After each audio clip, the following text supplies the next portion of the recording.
Hello everyone, and thank you for tuning in for the second part of our Fibre to the Home video, where we'll be continuing the conversation on the UK fibre penetration and take-up. Before we dive in, a quick introduction to myself. I'm Nick Breadner, and I'm a partner in our London transformation practice here at 8 Advisory, and I co-lead our telco sector focus in the UK. In case you missed part one, where we assessed the current penetration of key players in the market, you're able to catch up on the 8 Advisory LinkedIn page and YouTube channel, as well as reading through our detailed analytical white paper available on our website. For part two, we'll be discussing the strategies Altnets can take to drive their performance on their networks, both during the build phase and post-build. We'll also touch on some of the key differentiators some wholesalers have taken to improve take-up of their networks before summarising on key recommendations. I'm joined today by Chris Stening, our Senior Advisor to the telco sector, who has over 25 years experience in the industry, most recently as Group Transformation Director at City Fibre.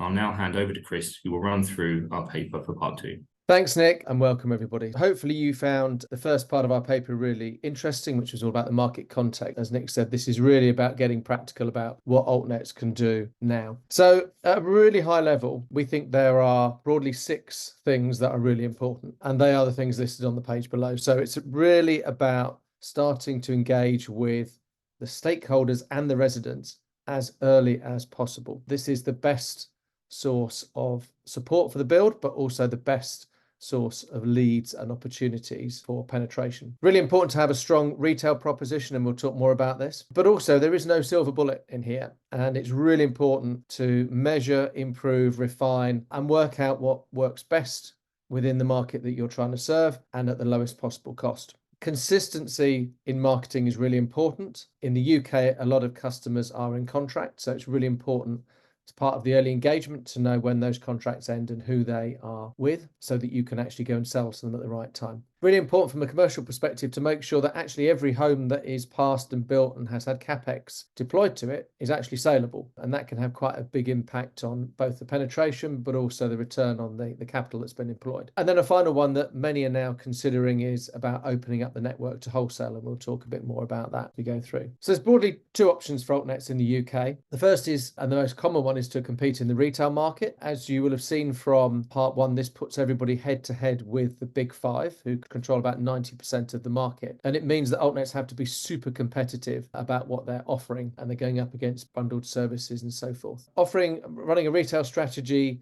gives you control over what and where and when you sell, but it does have quite significant cost, and it can add a lot of complexity to a wholesale business. The second option is really to focus on a wholesale strategy, and this has been deployed by a number that either have large ISP backing or very strong regional presences. And again, within wholesale strategy, you get the benefit of, if you potentially lose a customer from one ISP, you can pick them up with another. Brand is really important, but it's more about what the wholesaler stands for. So it's things like quality, credibility, trust, ease of doing business, and also the quality of the systems and integration. On the topic of which, integration is really expensive, and it's why a lot of smaller Altnets actually play in the retail space, especially to get into those large ISPs. There's an awful lot of integration cost, but things are starting to change, and there are some software-based options which are starting to come into the market, which will make Altnet networks easier and cheaper and quicker to consume. A number of Altnets are now looking at deploying a wholesale strategy on the back of their retail one. Couple of really important things there around avoiding retail cannibalization, and also making sure that your ISP partners can actually make a good profit from the pricing that you're putting into the market. So there's a number of things, as I mentioned, that are really important right up front, long before build. And this is whether you operate as a wholesaler or as a retailer. And when you're deploying in an area, the CEO of the council, the political leadership, and the MPs all share the same desire to actually get the economic benefits of full fibre the builder of the network has. And these people can be really, really useful in helping support local take-up, but also unblocking any issues in the build. There's a real shared objective and shared purpose here.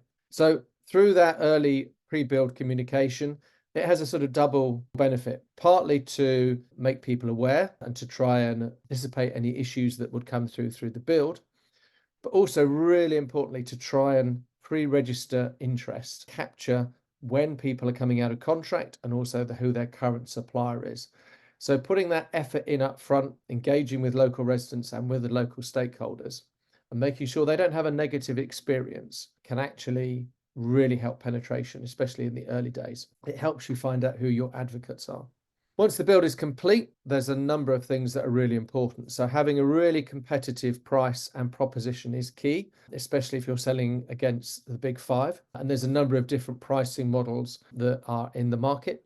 Again, from the early engagement, trying to identify who the innovators and the early adopters are and making them advocates is really important. A lot of people will listen to their neighbors and their friends. And if they've had a good experience or they've been blown away by the speed or the support or the service that's offered, people will talk. And actually getting people on a recommend a friend program is really, really important. When you start to look now at Trustpilot and you look at the different scores of a lot of the Altnets, it's really clear that everybody is really focusing on service as a differentiator, and it really sets everybody apart from some of the larger ISPs.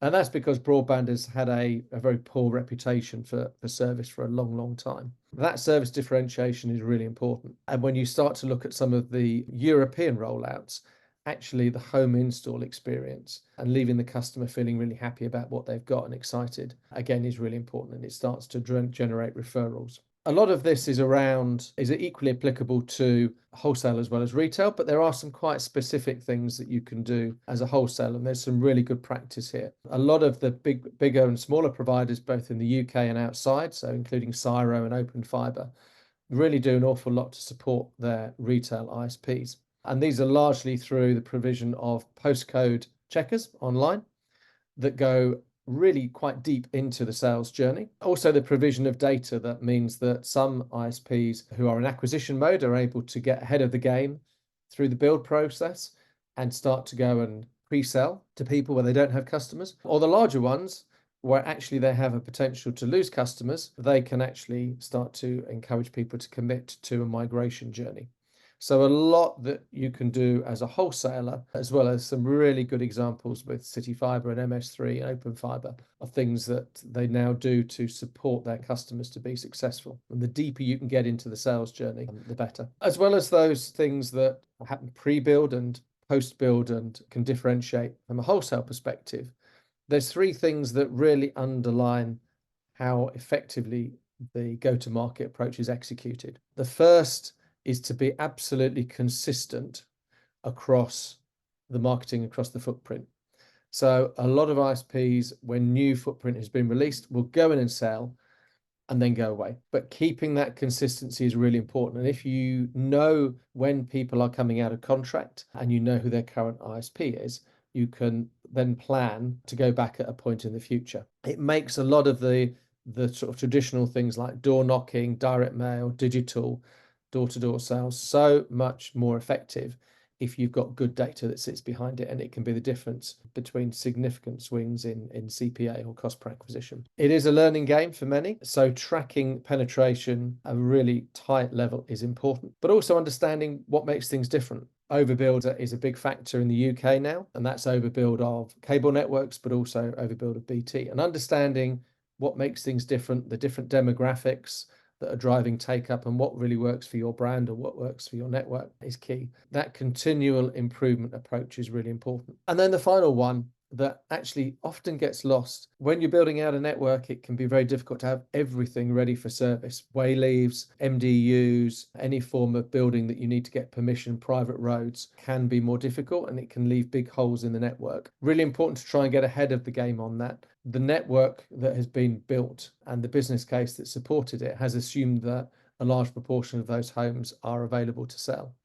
And getting them as early as possible is really important, because a lot of ISPs will go in and sell, but if they get missed, or if they miss those homes that are not immediately available, you never quite get the same level of penetration. So important to get them as early as possible. There are some areas where you can actually do formal demand aggregation, which can have even higher penetration. So really making sure that every single home or premise or business is saleable can make a really big difference. So that's a brief summary of some of the things that we found in our report. We would love to hear and speak to other operators, people that we've not spoken to in this, because fundamentally there's a big difference in the UK between the penetration on BT's network and the Altnets. And actually, the more that we can share some of the best practice, the more we can close that gap, drive penetration of fibre across the UK. Thanks, Nick. Over to you. Yes, thank you, Chris, for that insightful run through of our recent thought piece in the UK fibre market. As you've explained, the market is competitive with overbuild a feature in a number of areas. However, Altnets and wholesalers have a number of tools in their armory to help drive penetration across their networks, some of which have been outlined on our recommendations page. Having a holistic, joined-up approach to take-up, which includes network availability, customer engagement, pricing, and timely marketing, are key to success. We hope you've enjoyed this video. The white paper is available on our website and social accounts. We look forward to continuing the conversation with you in the future. If you have any questions regarding the analysis discussed today, please feel free to reach out to myself or Chris via LinkedIn. Thanks, Nick. Bye.